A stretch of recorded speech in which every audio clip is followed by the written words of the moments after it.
નમસ્કાર દર્શક મિત્રો, હું છું રૂપલ લુણેચિયા. સંપૂર્ણ ન્યૂઝમાં આપનું સ્વાગત છે. અમીરગઢ સરકારી વિનયન કોલેજમાં વાર્ષિકોત્સવ પલાશોત્સવનું આયોજન કરવામાં આવ્યું હતું. કાર્યક્રમમાં અતિથિ વિશેષ તરીકે DNP arts and commerce college ડીસાના associate professor doctor Tejas Azad અને એસબીઆઈ અમીરગઢના મેનેજર રામનિવાસ કચ્છવા ઉપસ્થિત રહ્યા હતા. કાર્યક્રમની શરૂઆત ડોક્ટર વર્ષા ચૌધરીની પ્રાર્થનાથી થઈ હતી. ડોક્ટર મંજુલાબેન પરમારે મહેમાનોનું શાબ્દિક સ્વાગત કર્યું હતું.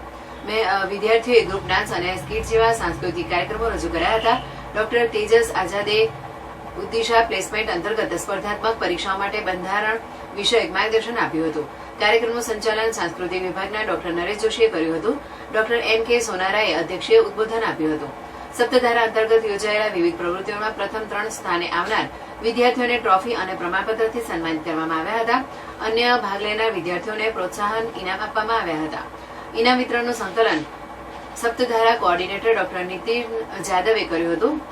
કાર્યક્રમ દરમિયાન સુમરા ઉસ્માન, રવિરાજ અને ડામોર દીપકે કોલેજના પોતાના અનુભવ વ્યક્ત કર્યા હતા. ડોક્ટર મહેશ પ્રજાપતિએ આભાર વિધિ કરી હતી. સમગ્ર કાર્યક્રમમાં કોલેજ પરિવારનું સક્રિય યોગદાન રહ્યું હતું.